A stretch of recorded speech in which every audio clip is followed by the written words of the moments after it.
Salve, salve, rapaziada. Uma boa tarde, um bom dia, boa noite pra você. Não sei que hora você vai estar vendo esse vídeo. É isso. Esse daqui é o Café com Valorante. Sei lá como é que você vai querer chamar esse quadro aí. É mais um daqueles vídeos que eu venho aqui comentar sobre coisas que eu gostei. Hoje eu vou falar sobre uma grata surpresa que eu tive dentro desse off-season, que foi ver o time da Leviathan jogar. Vou fazer dois vídeos sobre times que eu gostei de ver dentro do off-season. Dentro desses dois times, o primeiro foi a Leviathan e o segundo foi a Paper Rex. A Leviathan eu vou explicar os motivos agora. A Paper Rex eu vou falar num outro vídeo, porque para esses dois vídeos eu quero exemplificar. Eu quero pegar e botar lances, jogadas, padrões, para vocês conseguirem entender um pouco mais do meu ponto. Se você gosta desse tipo de vídeo, curte, comenta, manda pros amigos, faz o vídeo circular, porque ele chega em mais gente, dá mais engajamento, é mais fácil pra gente conseguir deixar a nossa conversa, a nossa resenha aí mais ampla. E, por favor, me dá essa moral aí, porque, pô, tô na praia, eu poderia estar lá zoando o mundo, mas eu tô aqui fazendo um conteúdo pra vocês num domingo. Então, vamos lá. Vou começar pela montagem do time da Leviathan, ao mesmo tempo que ela é uma montagem que ela é arriscada, porque você tem muitos rookies, né? Muitos garotos novos, isso historicamente não mostra ser muito consistente, você ter só gente jovem, mas em compensação ali você já tinha o Spike, que já tinha passado por um Ascension, onde ele foi, mano, decisivo para que a 2Game ganhasse. Mais pra frente, quem sabe eu não falo sobre isso. O Sato, que ele teve um 2025 muito bom, onde ele decidiu ir pra NA, se redescobriu como jogador, perdeu um pouco daquela... porque na Galus muita coisa funcionava em função dele, ele aprendeu a ser um pouco mais independente, chegou dentro do VCT, se provou quanto jogador, foi um rookie absurdo. E o King, que dispersa palavras, acho que é um jogador altamente experiente. Eu acho que esses três jogadores, eles são uma base muito forte para jogadores novos que venham jogar com ele se sentirem mais confortáveis e confiantes. Então eu acho que um time só com um rookie, eu acho muito difícil dele dar certo, porque é muito difícil que todos eles consigam ir bem. Só que eles, nesse time tem rookies, né, como o Blowzin e o Neon, só que eles são rookies muito talentosos e eu acho que eles só precisam de fato jogar com pessoas que eles gostem e confiem. E aí entra um segundo ponto que eu acho que é uma parte muito relevante dessa montagem. Os jogadores já se conhecem há muito tempo. Spike, Blowzin, Sato, são amigos há muito tempo. Eu não lembro bem, mas eu acho que o Neon também já conhecia eles há muito tempo também, jogavam juntos e tal. Você tem sempre aquela perspectiva quando tem muita garoto novo jogando junto. Ou pode dar muito bom, ou pode dar muito ruim. Você nunca tem um meio termo do tipo, devagar eles vão escalar, não. É sempre a percepção pública é sempre essa. Ou muito bom, ou muito ruim. E eles, pra mim, foram muito bem, e eu acho que eles conseguiram refletir muito o estilo que eu vejo o King gostando de jogar. E aí tem muitos méritos que eu acho que eu também tenho que dar o Onur aqui, porque eu fui conversar com o Spike para poder entender coisas que eu vou explicar agora, que foi o seguinte: eles trouxeram composições que eu acho que são composições boas pro meta, Yoro, Waylay, Chamber em um mapa ou outro. Esse ponto acho que é o ponto até menos relevante da conversa. Por que eu tô falando isso? Porque nesse último Champions que teve, a gente já começou a ver algumas Vipers jogando com um setup dela muito splitado. O que eu tô querendo dizer? Você pega no próprio mapa da Split, você consegue jogar com a parede para A, no lado de ataque, você bota a parede para A e você bota a bola da Viper, a smoke dela, no meio. Que você faz guerra de toxina. Eu quero dominar meio, mas eu não quero gastar muito recurso, então eu subo aquela bola. Então eu consigo aproximar mais da posição do meio para conseguir evoluir na posição. Muitas Vipers não muitas, mas acredito que as melhores Vipers que eu vi no último Champions, elas estavam jogando com o setup dela splitado. E qual é a lógica de você jogar com o seu setup splitado? A lógica é, eu não vou agressivar, porque eu preciso estar vivo para subir toxina. Tanto na A, para fingir que eu tô passando na A, mas eu não vou passar, quanto subir toxina no meio para poder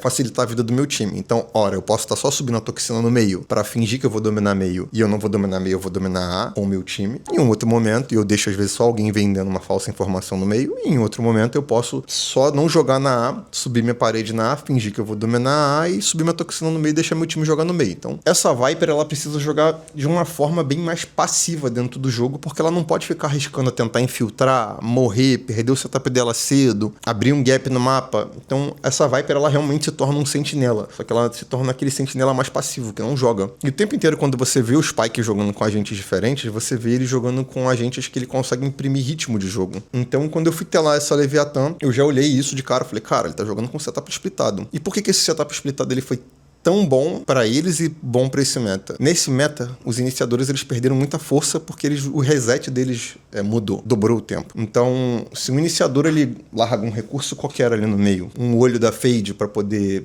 sei lá, pegar uma informação, ele só vai ter aquele olho depois de 1 minuto, então no final do round. Então, você consegue dominar algumas posições só chegando mais próximo e explodindo. E é bom pra composição hoje em dia, que tem Yoro, Waylay, Raze, você dá uns contatos mais próximos e explodir a posição. Então já é bom por isso. Só que quando você vê um jogador com a característica do Spike fazendo isso, você tá pegando um cara que necessariamente agressivava em outros momentos, com outros agentes, com outros times, no caso com a 2G, e você tá botando ele pra jogar numa posição muito mais passiva durante um jogo inteiro. Então esse cara ele tem que entender sobre risco, gerenciamento de risco. Jogo aqui, não jogo. Você consegue ver ao longo dos jogos que ele consegue se comportar bem. Eu poderia estar muito bem aqui dentro dessa minha análise, estar falando sobre o impacto que o Neon teve, que ele teve um impacto absurdo. Mas eu prefiro falar sobre alguma coisa estrutural, porque isso é uma visão muito diferente do jogo. Eu sei que o público não consegue ver isso. Eu fui correr, trocar uma ideia com o Spike, troca ideia, e fui perguntar, Spike, você estava jogando com a parede splitada e tal... Foi você que foi atrás disso daí? Como é que foi isso daí? Ele falou assim, não, Ian, foi o Onur que me mostrou e tal. Eu acho que o Onur foi muito inteligente nesse ponto, porque você entender que o meta, ele se tornou um meta de fechamento de mapa. Os times estão usando muito duplo duelista. Então naquela A, por exemplo, é muito comum você ter um Yoro fechando o mapa. É muito comum você ter uma Waylay de bocão fechando o mapa. Por quê? Porque você tem menos recurso de iniciador, então você precisa pegar posições muito mais expostas para tirar confrontos antecipados e poder assumir rotações melhores dentro do jogo. Então, uma hora que você entende isso, você já começa a entender o seguinte: se o meta de jogo tá nesse ponto, se a minha Viper ficar jogando, tentar agressivar muitas das vezes, a gente passa por esse problema em treino, em campeonato, para poder entender isso, a gente teve que viver isso em diferentes momentos, você começa a entender que essa Viper ela vai correr muito risco. Então, se você o tempo inteiro quiser startar com esse cara tentando jogar, beleza, meu time jogou meio, brigaram com ele meio, agora eu vou puxar, aí vai puxar, ele morre com o Yoro, é 5v4. O Valorant ele não tem um histórico bom de equipes boas ganharem de equipes boas quando você já está num 5v4. A porcentagem de ganho é muito pequena. Então, ele conseguiu adaptar esse estilo para um estilo que é muito bom pro King. O King é um cara, ele é um IGL bem, que eu poderia dizer, europeu. Gosta de trabalhar mapa, gosta de fazer vai e volta, gosta de criar confusão, gosta de vender informação falsa para depois jogar. Então, não é um estilo da Paper Rex, que zoneiam rapidinho, definem e executam. Ele até faz isso, mas ele gosta de trabalhar o mapa. Então, para um time que gosta de trabalhar o mapa, você conseguir jogar tendo recursos só do seu sentinela para conseguir aproximar, dar contato e executar, é muito mais inteligente. Então, para mim, me surpreendeu muito positivamente. Eu acho que... Eu poderia falar um monte de outras coisas, mas, cara, eu definitivamente eu não sou pago para isso. Eu tô tentando só passar uma visão. Porque eu acho que esse time tem futuro, esses moleques têm sinergia, são nobres, são amigos. Um Valorant diferente de outros FPS, tal qual o Counter-Strike, você consegue montar uma equipe em 6 meses, 1 ano e ser muito bom com ela, diferente do Counter-Strike, que é muito difícil isso acontecer. Você pode ver que no CS eles só puxam umas bases assim e tentam adicionar jogadores, porque é muito difícil de você romper esse teto, mas o Valorant ele te dá um pouco disso. E eu vi muita coisa positiva nesse time. É uma pena, de fato, eles terem que jogar com complete esse kickoff, porque, de fato, vão jogar um pouco aquém do que... Vão jogar aquém, não tem como falar. Pô, o Neon é um jogador muito bom, muito impactante dentro do jogo, e muita coisa que funciona também em torno do que ele pode fazer. Mas eu, de fato, gostei bastante do que eu vi. E pra mim foi a equipe que mais me surpreendeu no kickoff, assim, por muito, foram eles jogando. Depois eu vou falar também sobre o time da Paper Rex, mas esse vídeo aqui é só pra falar sobre isso. Gostei muito, achei que os moleques são muito consistentes jogando juntos, não senti que eles tremeram. E aí, só pra fechar esse vídeo, eu acho que tem alguns times que eles trazem um meta, mas eles têm dificuldade de se adaptar. E eu vejo isso um pouco às vezes nos times na Ásia.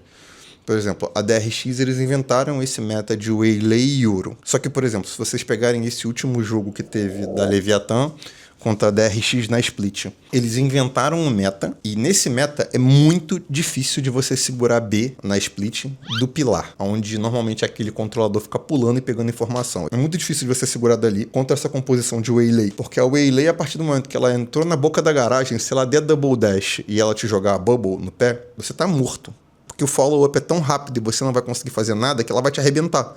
Ou quem tá vindo atrás vai te arrebentar. Então, tipo, isso exige que você entenda qual posicionamento você assume quando você tá jogando contra uma Waylay. E se vocês pegarem nesse jogo aí, por exemplo, da RX contra Leviathan, o Sato esmerilhou o Mako todas as vezes. E o Mako tentou soluções diferentes, mas parece que ele já não tinha aquela solução pensada na cabeça dele. Pô, beleza, a gente criou esse meta. Isso daqui é forte. Como que eu jogo contra isso daqui? pra mim, visivelmente, eles não tinham isso muito na cabeça. E chega uma hora que você vê que o Mako, ele tá até meio desesperado, que ele é tipo assim, ele tenta ficar de...